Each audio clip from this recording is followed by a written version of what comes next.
to our annual March Madness bracket pool strategy and picks for the 2025 March Madness tournament, the NCAA tournament, everyone's favorite time of the year. Welcome, I'm Brian Jester, co-founder here at Occupy Fantasy, joined by Derek Phillips, all things gambling and sports investing related, staff member here at Occupy Fantasy. Derek, what's up, man? Happy March. Happy March, Brian. Glad to be on here with you. It's definitely one of the best times of the year. All these, everything sports overlapping. We are completely oversaturated, which is exactly what we love. It's exactly what we love in terms of consuming sports. It is not exactly what we love in terms of producing content, but we're here nonetheless Right. for everyone. So this is going to be a live stream. If you're watching this live, there's a live chat box here on YouTube. Go ahead and ask your questions throughout the show. If you're watching this on replay, this was a live stream. You can always comment with any questions, and we will reply to you before the tournament starts Thursday at noon. What we're going to do in this video, just so you guys know and are aware, if you've been around before, you know exactly what to expect from Occupy Fantasy. But if you're new, welcome. We're going to talk about our favorite champion picks for our bracket in 2025, strategy for different bracket pools based on size and scoring of your pool. And then we'll talk about some under the radar upset picks for each round. So, different levels of strategy and picks for all people that can take advantage of this, whether you're in your office pool or you're playing DraftKings Big Millionaire Contest. Lots of different ways that we can do this. And Derek, we discussed this last year on the show, but I'll talk about it and you can explain a little bit too how this is kind of like DFS because a lot of our viewers are DFS focused and gambling focused. But the fact that we have publicly available data from ESPN and Yahoo, we can basically predict projected ownership like we do in DFS each round of the tournament, how the field is going to select who's going to be the champion all the way down to the first four in and out. And as a result, by taking different analytic sources for these teams, we can compare their actual advance rate, their expected advance rate versus what our competitors are doing, and we can make decisions for all pool sizes as a result. Isn't that right? Right. Yeah. It's almost like playing DFS, but you know the ownership of your opponents before lock. So it's part of the reason why this is one of the biggest edges we think we have all year long. And because I mean, it's pretty much the same. Like the teams are different, the names, everything's interchangeable year to year, but people do the same things. They make the same choices year after year, and we have decades of information to back that up. So yeah, it's definitely not saying to go outside of your means, but it's a good reason to maybe load up a little bit more, especially depending on what size pools you're in. That's a great point, and that's what I was going to say next. Actually, is that we're not going to win every year, especially the large GPP style bracket pools, like on DraftKings when you have 100, 200, 500, 1,000, 10,000 people. There's a lot more variance in that. But like Derek, if you're playing your office pool every year, you're playing your friends and family pools every year, you can be pretty sure that you're going to have a top two, top Yeah, three expected win rate in those brackets just using this, and that can provide a solid floor and even a solid ceiling for you to take some shots in some of these larger contests. right. Yeah, yeah. I mean, you're talking about your office pools, your friends that you the same guys you play against every year. Like you know exactly what they're going to do. I mean, you've seen some of those guys you probably play fantasy football against. You play bowl picks again. Like you play all this stuff. You know, like you see what they're doing. Like okay, yeah, they've picked like 19 higher seeds to win in the first round. Like they do that every year. You know, you kind of that's a big part of like DFS thinking is predicting what your opponents are going to do. So Exactly. And I think another extension of that is you're a Tennessee alum. I'm a Maryland alum. Obviously, we have high hopes for our teams. And mhm, we may be a little terrified to see that our numbers actually like both of our teams to advance more right, than what the average person would expect. But that doesn't mean it likes them more than the average person in our local pools will expect, right? Because I right, imagine Tennessee is going to be much higher owned in your local pools, and Maryland will be much higher owned in my local pools. right. Yeah. Oh yeah. It's been. I mean, especially the last 3 4 years, really. I mean, Tennessee's been popping in all of our numbers, but I usually had like last year. I just happened to be have it perfectly, and I had in most of my optimal builds, I had them losing to Purdue in the Elite Eight. Well, most people at least had them in the Final Four in those smaller groups that I'm in. Where yeah, I mean I live an hour from Knoxville. Like all of my friends that I'm doing these things with are Tennessee fans. So it's yeah, you have to know, you have to think about it differently because maybe that's not going to be the case in the huge DraftKings thing or even smaller like talking about 1,000-man contest. But that's where you're going to get the most leverage on our teams. But yeah, you probably want to stay away from them in your local ones. Exactly. So in our Discord server every year, and this year is included, we post our March Madness model, we call it, where we show the average advance rate in our projections and our simulations for each round of the tournament. We compare that to what the field is doing. When we push out these leverage charts for each round of the tournament, the best odds to advance each round, the best odds to win the tournament, and then we also sort it by the best overall leverage for the entire tournament for each round. And so you can see with the red being the field is using this team more than what our optimal numbers are suggesting. Green means they are using it less than what our optimal numbers are suggesting. So it's a good visual, Derek. And again, I'll leave this on screen for a little bit, but these numbers will change because, Derek, we are pulling these ownership odds from ESPN and Yahoo every few hours. So yeah, you can get a good idea here if you want to pause it and screenshot it. You don't have access to our Discord, but the final Yep. numbers will be the most indicative of what to expect. Yeah, they're only going to get better because you're more and more closer we get to that lock time on Thursday. They're going to be like that's it. Like that's not a guess. That's not. I think we feel pretty comfortable about our ownership projections in all of our sports, but I mean, this is not a projection. This is it. Like this is what is actually happening in real time. So, yeah, it's definitely a game changer. It's like playing poker with the cards face up. That's essentially Right. what it comes down to. So, Yeah. all right, so let's move on. Let's talk about the most probable champions. And Derek, in the slide here, I put 2025, and of course, everyone's saying, "Oh yeah, of course it's 2025." But I want to compare these numbers to 2024. If we look at 2025, we see Duke and Florida with both greater than 20% chances of cutting down the nets at the end of the tournament, according to our projections. Then we have that next group of Auburn and Houston, 10% plus, and then we have that next group of your boys from Tennessee, Alabama, Michigan State, and St. John's. But if you're new to our videos, or you're new to brackets, or you don't think about it analytically, or you're just not a sicko and you don't remember what happened last year, it's good to compare because in a vacuum, this may not mean it may not compare to what we've done previously and how likely a certain team is to win. So, Derek, if we compare this to last year, we see that the highest projected team last year, Connecticut, only 18%, Houston 16%. We see the number 8 team on this list, North Carolina, at a 4.6% chance, so a little more wide open. Compared to this year, Mhm. St. John's is just 2.5%. So when you see those kind of numbers and you see that the top teams are much more likely to win this year, where does your mind go? Yeah, it's scary, because I think one of the things we talked about last year is we felt like it was a little bit more wide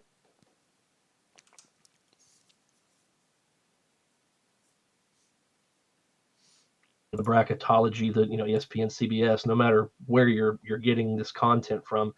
There, I mean, I was talking about it to my dad the other day. Every single thing you see is just like Duke Florida championship. Like nobody even bats an eye. Like, and I think that for us that would be the worst case scenario because that's not what you want to see, especially in large field contests. But um, I think unsurprisingly, we're going to find ourselves in that next tier, and it's kind of funny because if you did this 2 weeks ago before Auburn, lost 3 out of their last 4 games, I mean, I would imagine Auburn would probably be higher than the number that Duke is at, and that just happened in a really short amount of time. And I mean, they lost to every loss they had is on this screen right now. Like they lost to those games to Florida, Alabama, and Tennessee. Like those are they're clearly losing to the best teams in the country, but they have such a more negative scope around them now going into the tournament than which is probably a good thing for us. I personally think they're probably still the best team in the country. So, um, and I think the numbers are going to show that that's a good thing. Absolutely. So let me ask you this, and I do want to mention the worst case scenario from last year. But when you see Yeah. this and you have Auburn, let's just say you're In what types of pools would you take Auburn to win? Would you go as far to take them in your local friends and family and office pools, or are they too small to pick the number 3 overall team? What do you think? Yeah, I think in those, I'm probably still going to be taking Duke. I think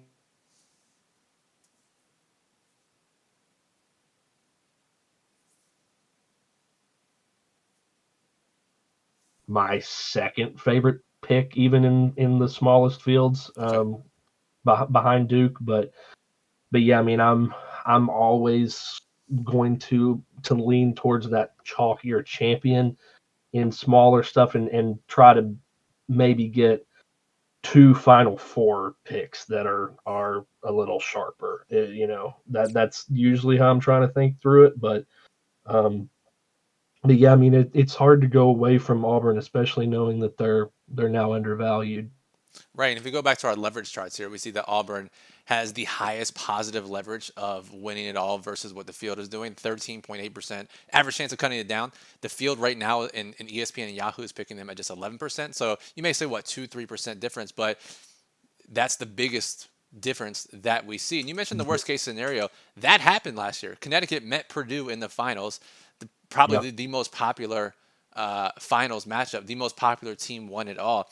Now, and like you said, if you had a sharper Final Four pick like Alabama, who was a 4 seed Mm-hmm. last year, no one Yep. was taking NC State as an 11 seed.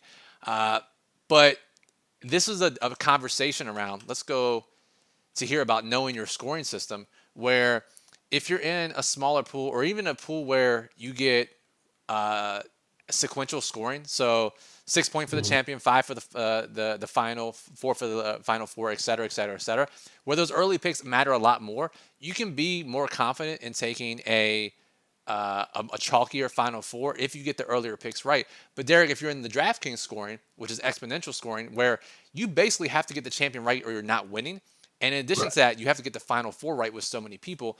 That's when you start to think about ownership combinations of if I'm going to pick a popular champion like Duke in an exponential scoring bracket, I better be damn sure that I have a really unique Final Four around them.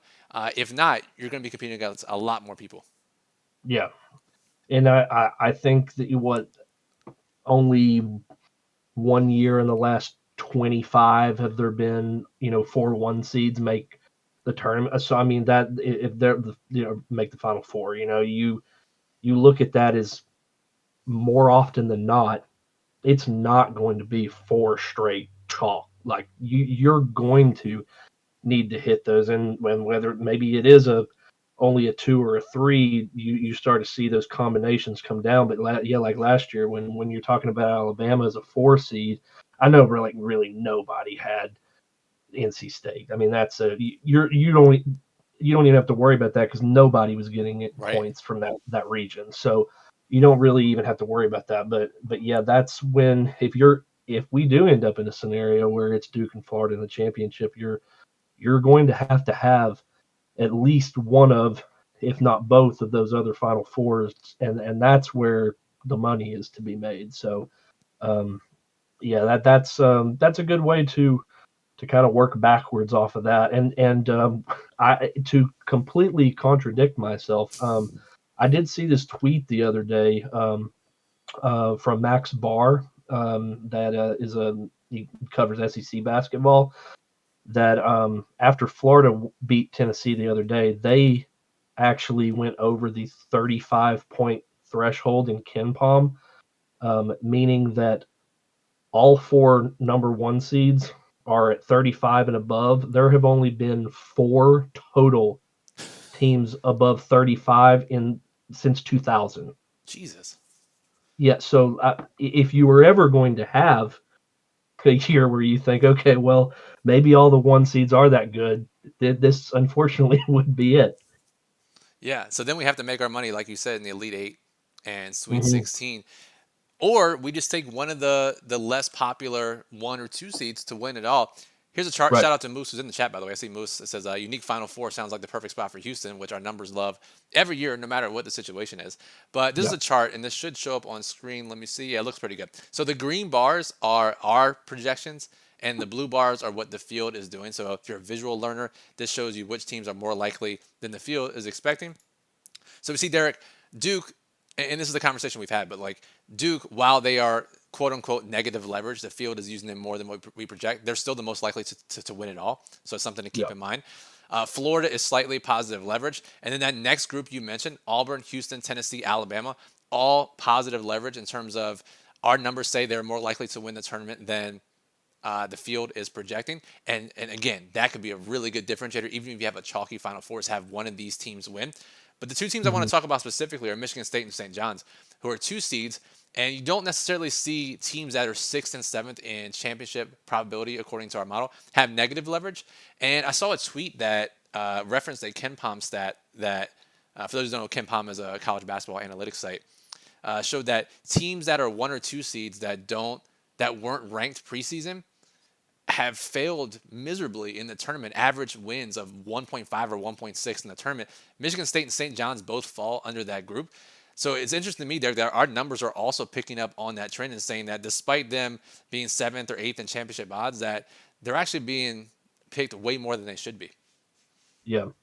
And I think it probably also goes back to you could say the Big Ten and the Big East both are kind of having down years. So I think there's been a lot of, especially more so St. John's, about the level of competition. I guess because they we laugh about this, but you can kind of also refer to it as box score watching, especially your super casual fan. I mean, St. John's is 30-4. I think that actually might be on paper the best record in the country, maybe only second to Duke. And I mean that the average person you're playing against is not like they're not thinking any more past that. And I think keeping on our Ken Palm discussion, St. John's is not even in the top 10. They're 11th. Michigan State is 8th, but when you look at the twos and the three seeds around them that are all in better draws and they have better leverage, I probably that was one of those before even looking at our numbers. I was probably going to be lower on Michigan State and St. John's, and so it's good to see maybe just biases that you already had confirmed a little bit, but. I'll say Michigan State, St. John's, if you're playing chalky or Final Four as champions, like there's your spot, right? You can get a 7 Yeah. or a 10 seed into the Sweet 16, or you can get Hmm. the 5 seed into the Elite Eight there. So Hmm. those are definitely spots to target. Now this final group, Derek, of the next most probable also provide pretty positive leverage in Texas Tech, Iowa State, Maryland, 3 and 4 seeds. But then Wisconsin is fine as well, about on par with the Hmm. field is expecting. But if you haven't followed college basketball or you don't know analytics or haven't really looked at the analytics, Gonzaga is an analytics darling, and they're an 8 seed, and they have the ninth highest projected win probability according to our model. And the field is not doing that because they're not picking an 8 seed to win it all. So what do you think about Gonzaga? Because obviously they're going to have to face a 1 seed in their second round matchup, but the numbers really do love them and say they're underseeded. Underseeded. Yeah, and it's kind of funny that they're so much higher in overall ratings and analytics, KenPom, anywhere you look than St. Mary's, who I think that was probably a big part of it, is that there was no way the committee could possibly seed them higher than St. Mary's, and team out of their own conference who they've lost to and didn't win the conference over. But yeah, it's actually the big loser from this situation, unfortunately, is Houston. Yep. And I was digging into the numbers a little bit before we came on here, and Houston, they're also 30-4. They have lost three of their 4 games they've lost have been to top 10 offensive efficiency rated teams, and Gonzaga is ninth in KenPom in offensive efficiency. So that's kind of a red flag there. And of course, Gonzaga has to get past Georgia. I think everybody's kind of already penciling that game in, but yeah, that's an interesting spot, and it kind of goes to something we'll talk about in a little bit, but like maybe in brackets where you're having Tennessee as your champion or even in the Final Four or making the final, regardless where you had Tennessee finishing, you have them coming out of that region. that's the perfect spot where you go ahead and take a chance with, if you're in a larger pool, take a chance with Gonzaga beating Houston. And because they're still, even though the models and everybody loves them and they're aware of the name brand that Gonzaga is, they're still not being picked to beat a 1 seed as often as they have a chance to win. I mean, I wouldn't be surprised if that game materializes, if that, I mean, Houston's maybe a 5 or 6 point favorite. I mean, it's not.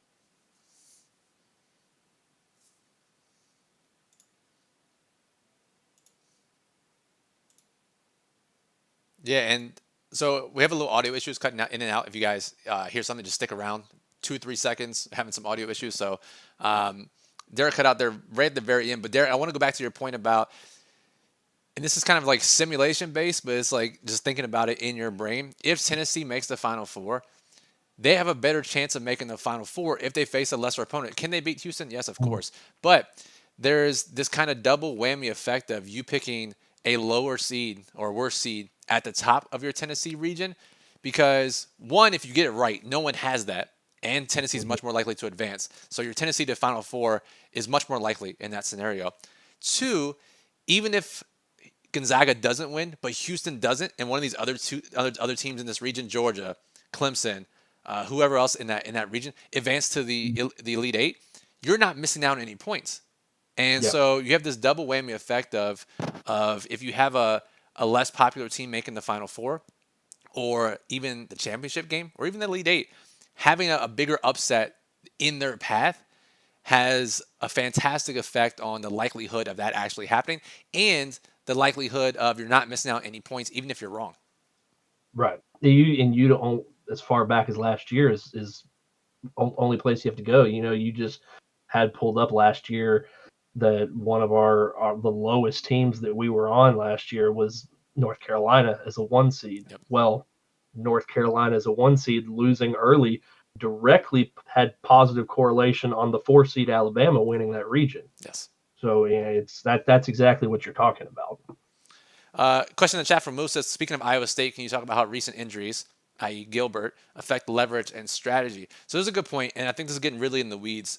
And I'll admit, I haven't watched much college basketball this year. This is all analytics basis based on season-long numbers. If you have, and I think there are maybe 6 or 7 notable injuries, Cooper Flagg obviously being the biggest. He is expected back for Duke, at least for round one. And Derek, are you taking any injuries into account? Because I feel like this is kind of a knowing ball situation versus the numbers if you're playing in a Right. sharper pool. Yeah. Give the people some thoughts on how they can maybe utilize some injury information. Yeah, I mean, obviously you're gonna want to keep up with that. You know, do some a little bit of background and keep an eye on Twitter and breaking news and how all of that affects. But the main thing, and to, you know, just sound like, you know, the EV tool of like, well, it's all baked into the number, you know. So, you know, the books and the lines are going to adjust to that quicker than we will. So, if you hear some news, it's probably going to be accompanied by a multiple point move on, or you can use future lines and not just so much as national championship odds, but Pinnacle Circa. Everybody has at least odds to make the Sweet 16 Yep. and odds to make the Final Four. You know, so if you're keeping an eye on that, and you don't have to be, you know, I'm not talking about day trading and like sitting here and staring at your computer all day, but if you hear about a breaking news, or you get some, you know, alert from CBS Sports or something on your phone, you know, go look and see what that's done to the overall, you know, region numbers of, and but you know, other than that, I'm not like going out of my way to keep up with injuries, but I think if it's big enough to make a substantial difference, you're going to notice if you're paying attention, which if you're watching this, you are. So Exactly. All right, let's move on to pool size strategy. And I think if you come from DFS, you may think a large field GPP is 20,000 people. A small field GPP is 500 people, 200 people, 100 people. We've separated into less than 20 people and more than 20 people because your office, friends, and family are generally going to be 20 or less. Where larger pools, Derek, we have a pretty wide range, right? You could have a 50-person pool, which does qualify as a larger pool, and it takes a little more Mm. differentiation, all the way up to these national bracket pools like on DraftKings. And it really is as simple as a sliding scale of the more people in your bracket, the more leverage you have to take at all levels. But I will say, if you're in an exponential bracket pool, the first round scoring still is not going to come into play that often. The second round scoring is not going to come into play that often. It will certainly impact if you're in a sequential scoring pool. So I know we've talked about a few things here, but anything else you want to add on pool size strategy? Yeah, I mean, just piggybacking off of that, I really think that like once you start into getting up where like 50 people is when you can really start to incorporate some more high risk strategies in where you're probably not going to want to pick Duke to win, pick Florida to win. If you are, that's when you need to really start making noted changes to the way you're constructing. And I know we talk a lot about working backwards. Like start with a champion, start with a Final Four outline, and then kind of build your story out backwards. I had the I was at the casino obviously, but I had the screen on in the sports book of the reveal, and it's as soon as they announced it's the region Tennessee's in. As soon as they announce it, it's like Seth Davis is like, oh well, I'm gonna go ahead and tell you McNeese and High Point. They're both gonna be like, okay, well that's great. That's 20 points. Right. If you get both the 12 and the 13 seed winning, that you've now got 20 points, Seth. Like what? We need 320 Yeah. like that.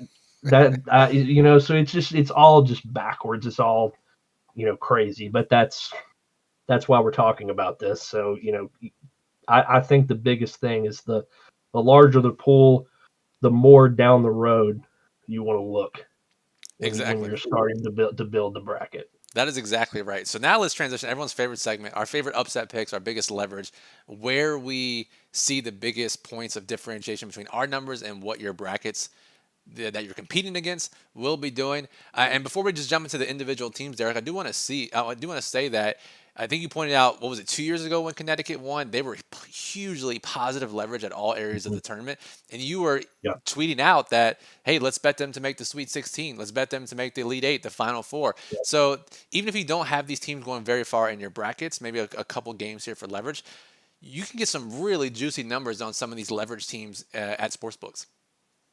Yeah, and unfortunately, I don't even think that I had UConn to win it all that year. I, I I know. think I had loaded up on Sweet 16, especially. I remember Elite Eight. They were like plus 850 or something on FanDuel Yep. to make the Elite Eight, and yeah, we smashed that. But yeah, I wish I'd kept going. I know.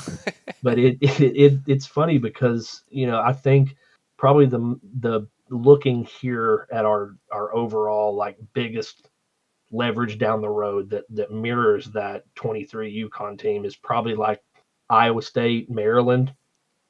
If you remember last year, that team was four-seeded Auburn who lost in the first round to Yale. So it is like that kind of shows how much volatility there is with these.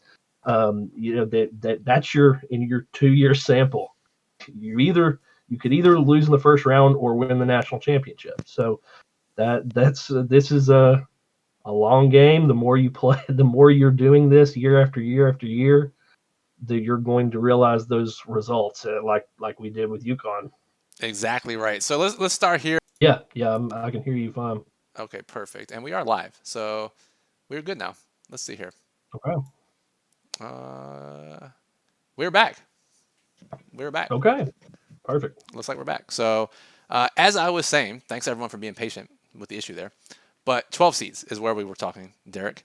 And Yeah. Colorado State, UC San Diego, top 2 overall leverages in the round of 64 among all teams, all seeds. And you have Liberty and McNeese in the top 8 as well.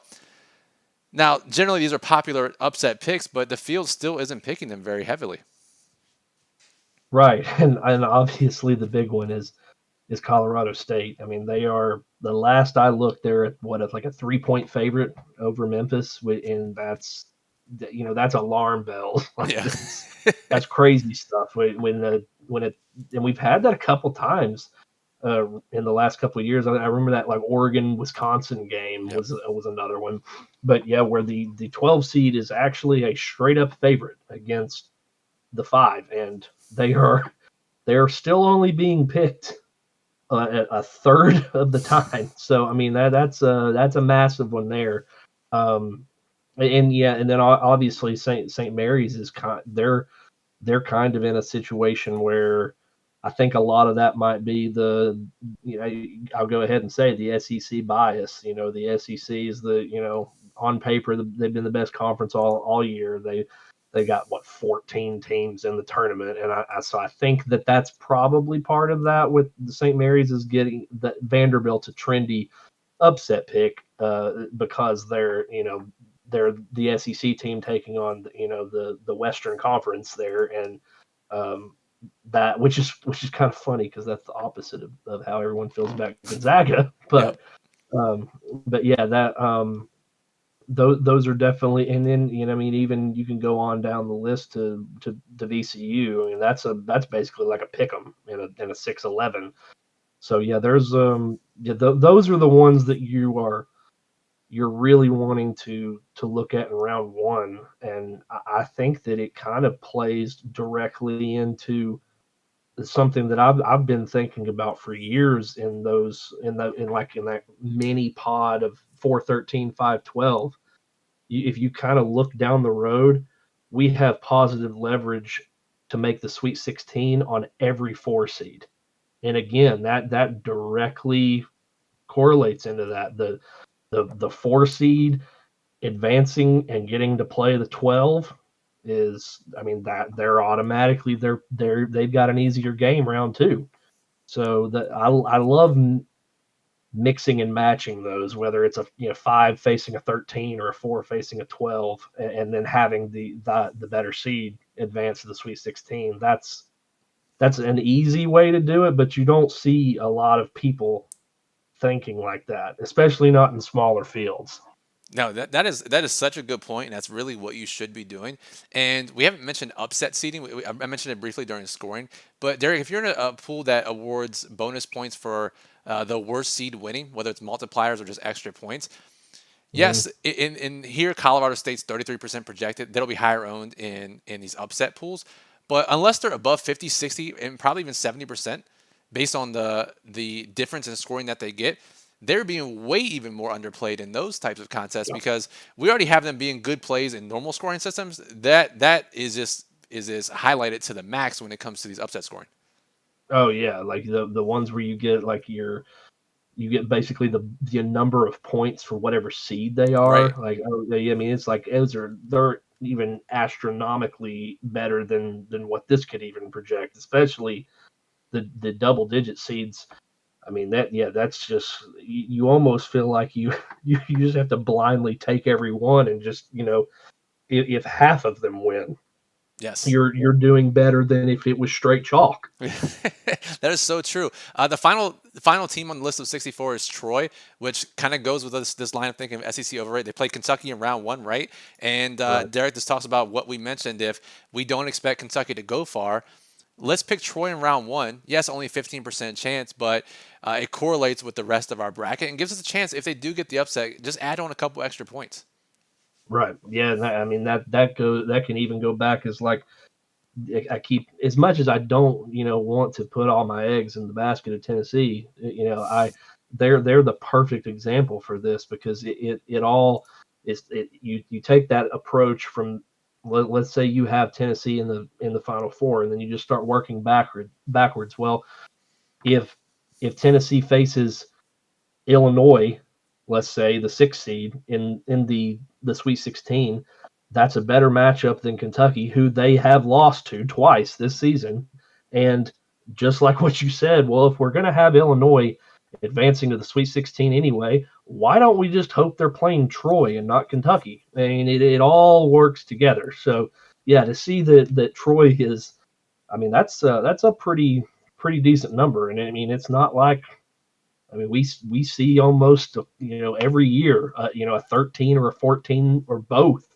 So, somebody wins those games, and teams like Troy that, they're coming out of the Sun Belt. These are, experienced, deep teams that are, probably senior laden teams that this is like their one shot. And that you're facing a team that is Kentucky is very defensively a mess a lot of the time. So you get a team like that where they're not shooting 45% from three, and they're the perfect team that could be upset. So yeah, I think that's Troy's a really interesting one. Question here from Corey: how many upsets would you take to get some leverage? Depends on the contest size. Yeah, it depends on the scoring as well. And I would say, Mhm. Derek, let's just make a very quick example. If you picked Duke, you picked Florida, you picked Auburn, and you're a Final Four, and even you picked Tennessee, right? Tennessee's the perfect chaos region to all the stuff we just talked about. Even if you have a super chalky Final Four like that, we could easily see Gonzaga. We could see Purdue, Illinois, Troy. Some of these teams make it further than what the field is doing. And you might be able to get enough points with that chaos that if all of our positive leverage hits in that bracket, you can play pretty straight up the rest of the way. So I wouldn't say there's a real number of how many. The best way to do it, Derek, and this is pretty math heavy, is if you have access to our sheet, you take the field ownership and you multiply it all together, the final four teams.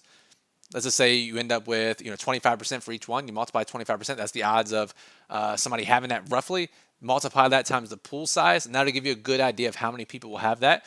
And depending Yeah. on the scoring system, that can tell you whether or not you need to get different any further than that. Right. Yeah, and I mean, and if you're in the huge stuff like we keep talking about, like the DraftKings ones, or something that is like, it's really, really, really unlikely for you to even have a top 1% finish. Um, you might as well. I mean, I'm not saying take every single leverage spot, but I mean, you're going to have to get extremely different, at least in one region, and hope that there's chaos, or potentially even two. I mean, that was the case 2 years ago. That the year you had FAU and San Diego State. I mean, there was two regions that went completely nuts. So it it's definitely happened before. We're probably due for another double digit seed, um, to make the Final Four. And yeah, you might you might as well just make it easier for your champion or your final picks, as you can, because more often than not, something unexpected is going to happen. That is exactly right. We want to capitalize on that chaos when it does happen. Derek, we're hitting on 45 minutes here. I know a little bit was cut out, but let's kind of speed through these rounds of 32 all the way through the champion. Instead of going through each individual round, maybe let's point out a team or two that sticks out to us. We've already talked about Colorado State. We talked about St. Mary's. We mentioned Gonzaga a few times. I mean, we even have positive leverage on Gonzaga being the champion once again. So if you want to get that crazy in a larger pool, but we'll restrain from talking about Maryland or Tennessee since they are our home teams. But any other team on this list of favorite upset picks, this table, that stand out to you as someone we can take advantage of? Yeah, I mean, I think the obvious one that we haven't touched on is Texas Tech, and it kind of goes back to where a lot of points we've already made, and that region as a whole is probably the weakest. That has St. John's as the 2 seed. You're looking at Texas Tech as a possibility. They should have a pretty decent matchup in the second round. I know a lot of people are high on Drake, and that's of course why we had leverage on Missouri. But um, Texas Tech potentially has one of the easier paths by potentially facing that lower ranked 2 seed in St. John's, and if the rest of the bracket breaks that way, I mean there's easily a path for a Maryland Texas Tech Elite Eight there, and I mean that would be the dream there, if especially for what we're probably going to end up playing in large field. And Texas Tech is a very highly rated team, especially offensively. As I mentioned earlier, they are one of the teams that they beat Houston early in the regular season. They're seventh overall in KenPom, just behind the one seeds in Tennessee and Alabama. So, and that they are, they're rated higher than two seeds, and they're the highest rated 3 seed as well. So yeah, I think when you look at that and you see our numbers that have them popping all the way to the Final Four, and even the champion as well. There, I mean, that might be a little crazy, but they, in larger fields, Texas Tech reminds me the most of what UConn looked like in 2023, of probably any team in this table. So there's definitely reasons to like that, and I know it's a different, this doesn't really matter as much because it was a different coaching regime, but Texas Tech was in the national championship game 4 years ago, so it's not like this is outlandish. They play in a good conference. They've faced multiple tournament teams in the Big 12 all year, so it would not be the craziest thing to see them in the Final Four for sure. I love that call for sure. And again, like you said, 2% chance of winning it all. It doesn't seem like a lot. But if you have a 2% team, a 2% chance, when only 1% of brackets are picking them in a 10,000 bracket pool like DraftKings, Yeah, all of a sudden, if they somehow do win it all, your yeah, competition is minuscule hmm for taking down 200K. So that's how you have to think in some of these brackets. If let's just say, Derek, you had 20 entries into the DraftKings, there's 10,000 entries. What's the lowest win probability champion you would take? So obviously Texas Tech is at 2%. We talked about Iowa State and Maryland 1.5%, Gonzaga 1.5%, Wisconsin 1%. Would you go any lower than that, or would you just kind of mix in all of these 1 to 5% average teams? yeah. I think that's where I would cut it. Is probably past Wisconsin. Yeah, and really, what if you said 20 entries? Probably. I'm probably in a field that size. I'm not even taking any of the one seeds. You're just giving yourselves more stories with Tennessee and below, and really focusing on, if maybe having some on Auburn, just because of how the script has flipped so much on them recently. But yeah, really focusing on like Texas Tech, Maryland, Tennessee, Alabama, and a large nucleus of these teams like Tennessee and Alabama. They almost, I mean, Alabama was in the Final Four last year. Tennessee was in the Elite Eight last year, and it's same coaching staffs, same core group of guys. Like it's not. It is much higher of a probability that they do make a deep run than what the field is playing for. Yeah, I mean that is a very good point, especially when it comes to the coaching. It does matter, and I think that's why some people are overvaluing St. John's and Michigan State because of the coaching and the prestige of their Right. coaches, and it Yeah. comes down to that as well. Finally, we'll close it out here. We mentioned the Colorado State and leverage on the 12 seeds. VCU, we touched on them briefly, but they have double the chance of what the field is giving them to make the Sweet 16. In VCU, if we just pull up the bracket, they get BYU and they get a popular Wisconsin in the second round if that's the case. But again, this could be a situation, Derek, where if you pick VCU to the Sweet 16, you mentioned it earlier in the other region, but maybe we take Montana over Wisconsin to make that theoretical path easier for VCU. And Right. then that would help if you picked Alabama to the Elite Eight or Final Four. Yeah. That's what I was gonna say. Is like you're probably VCU to the Sweet 16 sounds like Alabama to the Final Four. So yeah, I'm right there with you. That's just the way you have to look at this, and accept that more often than not, it's not going to work out. But when it does, We are printing that's money.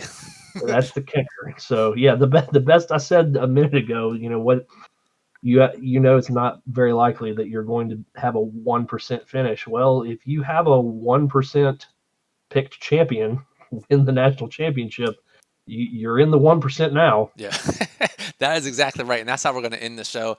Derek, I appreciate you joining me. Guys, if you want access to our leverage charts and our model and all of the numbers, our OccupyFantasy.com/Discord is where you can get all the information to join our Discord. If you're a member at OccupyFantasy.com, you already have access. Just send us an email if you don't. If you're not a member, you can subscribe here on YouTube, become a member on YouTube, or subscribe to our Twitch channel, which we don't use, but it gives you free access to our Discord. You have Amazon Prime. So lots of different ways. The link in the description tells you how to get access, and we will continue updating these charts automatically through Thursday noon, so you have the latest numbers for your brackets. So for Derek, I'm Brian. I appreciate everyone joining. Thanks for sticking through the technical difficulties, and good luck in your bracket pools. Hope one of you take it down.